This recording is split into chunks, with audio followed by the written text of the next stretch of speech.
delighted today to be joined by Professor Deborah Ancona, the Seeley Distinguished Professor of Management at MIT Sloan.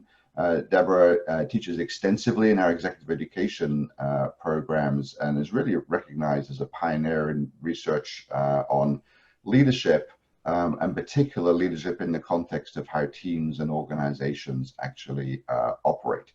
Deborah is also the author of a highly acclaimed book called X Teams, which I'm sure we'll get to talk about in a little bit. But I'd really like to get right into this. And as you heard encouragement from Lindy, please do feel free to ask questions or make comments that are coming to mind as we're going through the next 20 to 30 minutes, because I will be keeping an eye on those. And if we can incorporate any of your thoughts in, I'll be doing that. So as we go through, we're going to cover really these five bullets in different ways. And just to sort of give a little bit of introduction and get us warmed up to the topic, there's something about how Deborah and her colleagues have developed an approach to thinking about and teaching leadership at MIT, which has, we think, a lot more to do with, less to do with who you are and more to do with what you do as a leader. And we found that to be very powerful and very effective for our companies and individuals, students and executives that come through our programs. So perhaps we could just take a brief step back into history, Deborah, and I could ask you, why was it that you and colleagues felt the need, out of all the different sort of approaches to thinking about leadership and models and frameworks that have been out there for quite some time, that you felt the need to take a different approach? And maybe you could just say a few words about what that approach is and why it seems even more important in the current moment. Sure. Well, first of all, at my group, the Organization Studies group, we are a very empirical group. We like to go out into the world and test things and see what's actually going on. So it is theory, but a la kind of MIT, mens et manus, mind and hand, we like to look at both the theory and the practice and how each one informs the other. So the work actually started looking at teams and what made teams effective, and what we found in the field actually contradicted a lot of the models that we have that we had at that moment in time. And so that triggered the question of, well, what do we really need to look at? And as the world changes, as we're moving from bureaucracies to more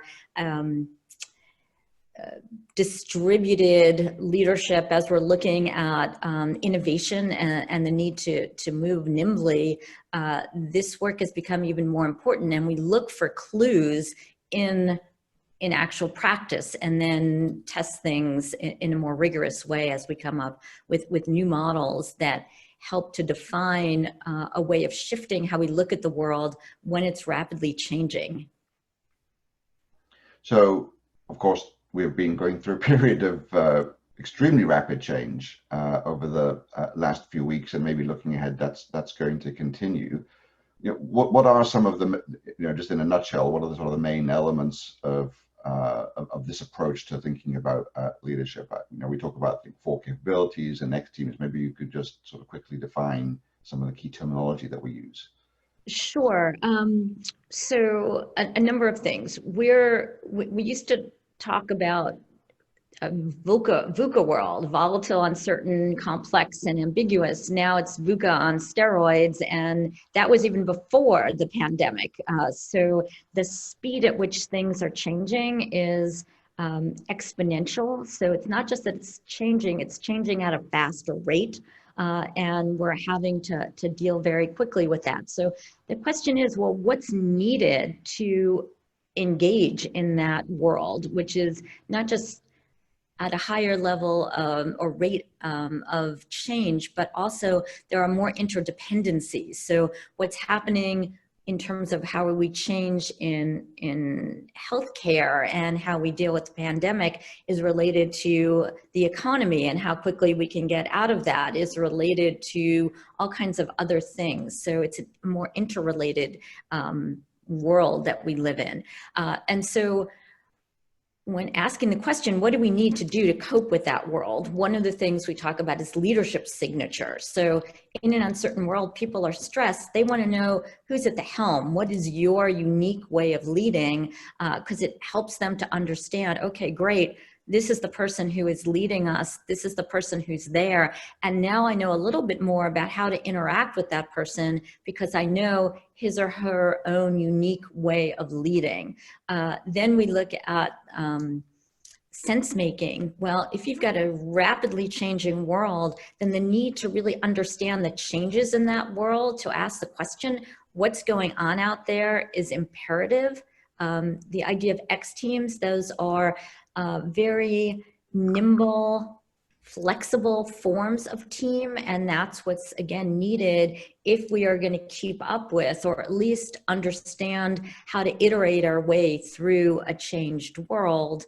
And then in terms of Nimble, really looking at how do we structure our organizations such that they help that sense-making work, that ability to talk about who you are, that ability to create nimble teams, all has to be orchestrated by you, leader, as an architect of your unit or your organization. So it's all geared toward thinking, what do we need to do in order to cope with this incredibly fast-paced world?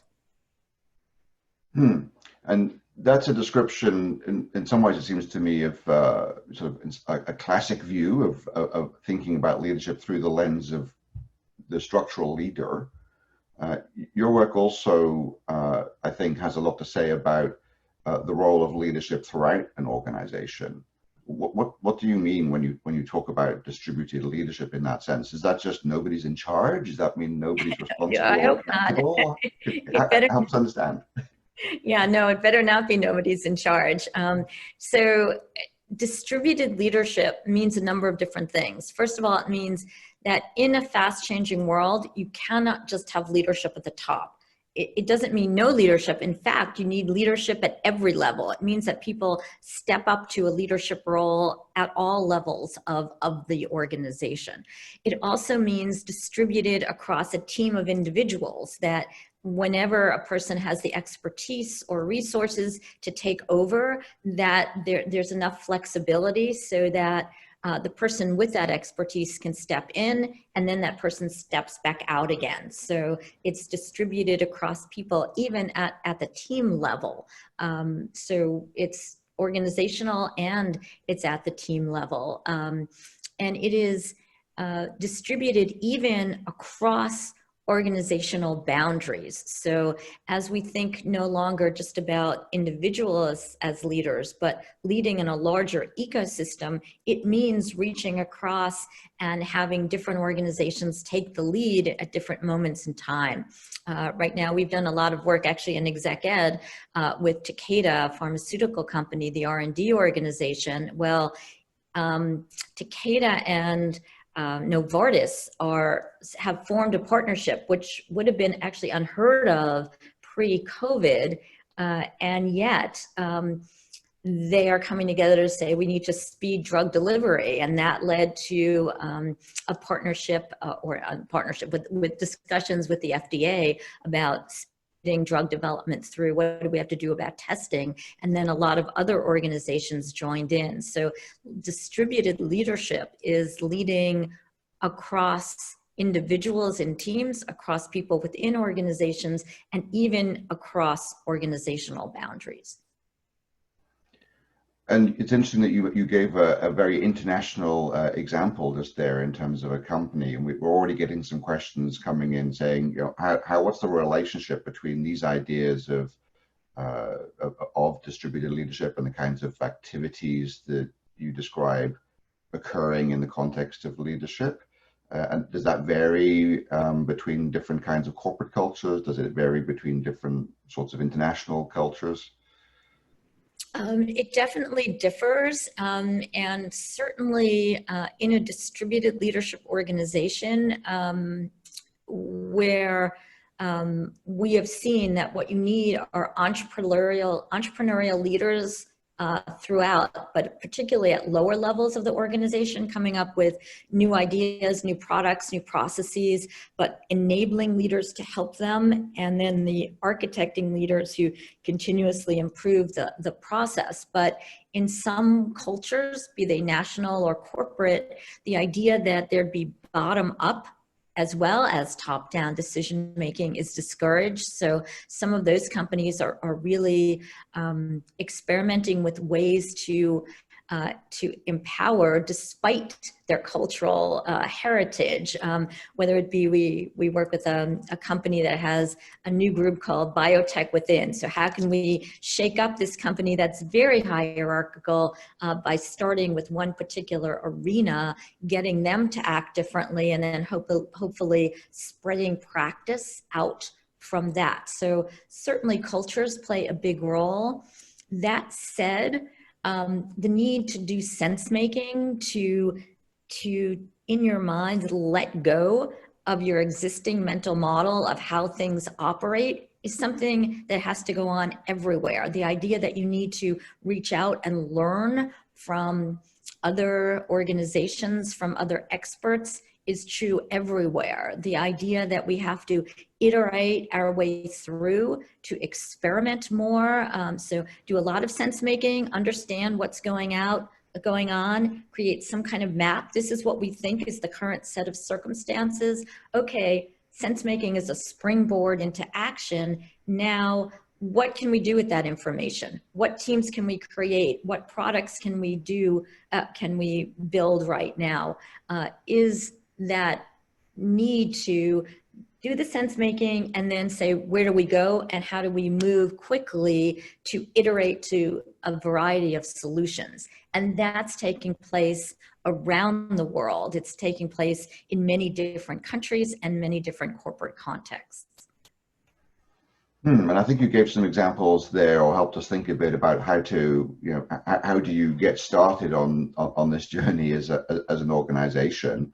I think we've got quite a few questions coming in, really saying, look, many organizations are starting from a hierarchical position. And in fact, oftentimes perhaps a crisis like the one that we're going through at the moment might lead people in organizations in the direction of wanting structure and wanting sort of almost autocratic leadership, just to tell them what to do and to tell them it's going to be okay. Whereas what we're describing was really born in a period not of crisis, but of innovation.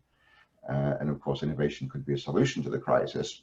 But if you find yourself in one of these organizations that you're in the hierarchy, I'll often hear people say something like, "Well, this is great, but we need the CEO to decide this is how we're going to be, and then we can be that way." Is that how you see that it works, or does it blossom from the middle out somehow? Well, so in times of crisis, you absolutely need the CEO or head of the organization to offer empathy with what people are going through, to say that we do have a plan so that panic dissipates, that says we know what we're doing and we're moving in a direction, or we're going to learn how to figure out how to deal with this. So there has to be some assurance that's given. And ironically, it is sometimes a hierarchical leader who is best able to create distributed leadership, because he or she might say, okay, we need to do something different right now. And so that person will set the organization up, just like, as I said, this biotech within in a large hierarchical bureaucratic pharma company is saying, we can't survive with our bureaucratic foundation. So let's experiment and try one group that's going to do things differently, that's going to learn from the biotech or the new organizations, and let them experiment so that we figure out how to bring that in to a more bureaucratic firm.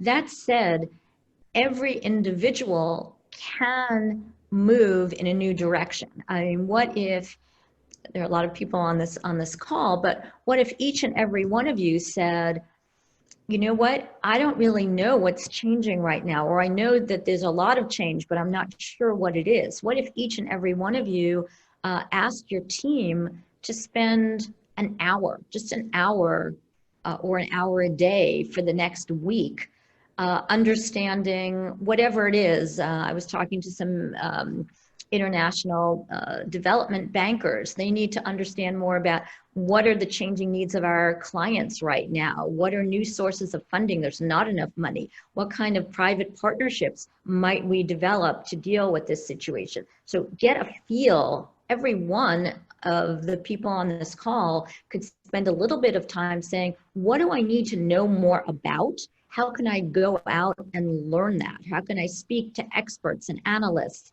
How can I speak to people who have done this before to learn from those who have already experimented? And then they can come back and they can have their whole team do that. Everybody come and report in, what did we learn by going into these sense-making journeys or forays, as it were? What did we learn? What are the patterns? What are the things that are most important for us to pay attention to?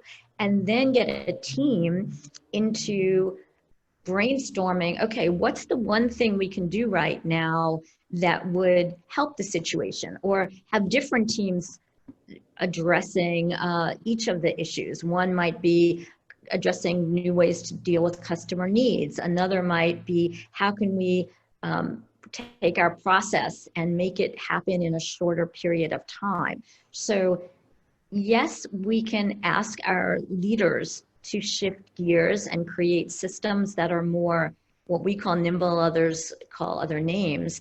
But it's also true that those nimble organizations are made when people step up. They step up to sense make about a changing world, take in that information, and come up with new ways of acting in that world so as to get their organizations to be more adaptive to the changes that have taken place. That makes sense. And I think you were beginning to address what might be sort of the next set of questions, which have to do, I think, with implementation. I think hearing what you're recommending around sense making and the importance of having not only yourself but surrounding yourself and creating your organization to be a sensing organization. But people are in the questions worried about that sounds like we're going to have a lot of meetings. And that could be it could be useful, but it could be inefficient, and we also need to act. So as you've seen companies that are really going on these journeys, how do they not get stuck in analysis and really do something practical? A great question. And one of the pathologies that we find is that some teams get caught up in too much sense making, and they can never make that shift from sense making into more of inventing and visioning of what's possible. So the way to do it, I mean, you can be incredibly efficient at sense making. As I said, what if you just take even a week or 2 weeks, send everybody off and plan it? Who's going to learn about what? Who's going to speak to whom? You map your stakeholders, you map the people who make a difference in your world, the things that you need to learn about. You assign people or subgroups to go and do interviews, to do surveys, to look online, to get whatever information they can. So give them a set period of time, set milestones and targets of what should be done, and then you get everybody together. Yes, that's a meeting, but again, you can do it very, very efficiently, get everybody to report in. In fact, some of the best leaders do that as an ongoing basis. They have weekly meetings where they say, okay, everybody tell us, what have you learned this week? What have you learned about the challenges you're facing, whether on a regional basis or in your particular product line or your function? What are the challenges? How are others meeting those challenges? What are some of your ideas of how to move forward? Get everybody to report in on that at a weekly meeting, and all of a sudden, everybody has improved sense making because everybody's reporting in, but it's done not on an ad hoc basis, but in a planned way. And then you take people off again. Okay, we're going to spend 2 hours brainstorming, and then some group or person is going to take those ideas and do the next plan going forward. So I think the key is to organize what you're doing figure out who the team is that's operating, maybe divide up jobs for those folks. And another thing that we talk about is challenge-driven leadership. This is not the time for ego-driven leadership. This is not the time for people to be grabbing power or thinking about, me, me, me, me, me, me, me. This is a time to articulate and motivate people by saying, this is the problem we're trying to solve right now. This is the challenge we're trying to meet.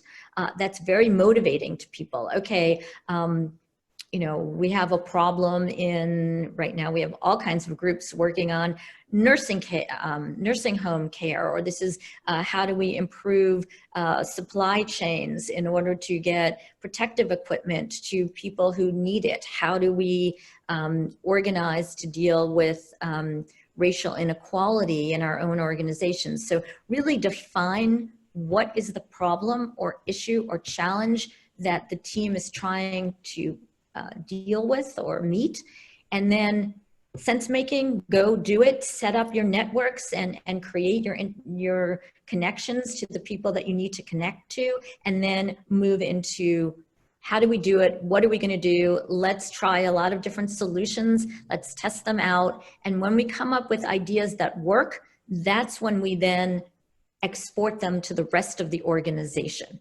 So there's a nice process. First, you're in inventing mode, then you're in iteration and let's execute while thinking up new designs, and then export to the rest of the world or to the market or to the rest of the organization. That's great. And it sounds like you're really advocating for, an important part of the role of a leader is as a steward of that set of processes, rather than, the person dictating what the work should be. Absolutely, absolutely. The enabling leader or the architecting leader, as we call them, that's their job. Their job is to enable people to come up with new ideas, to create order from uncertainty. And it's the architecting leader who has to make sure people have time to do that, that people feel that this is what I should be doing. It's not that I'm being bad or going against the organizational culture. This is exactly what's necessary for us to come up with new solutions to a changed world. And if this is kind of in some ways an ideal, how are we doing? How are our organizations, maybe even our nations, our society? Are we creating the kinds of leaders that you'd like us to? Well, so I actually think it's, there's a lot of pessimism in the world, and I think, I don't want to get into politics, but we actually wrote an op-ed saying that the good news is we've got a lot of local innovation and governors and mayors who are taking things seriously. It's important also to have some kind of top-down structuring of that so that their best practices can be collected and spread to other places. Again, I don't want to get into politics, but let's just say this administration has not been great on architecting leadership.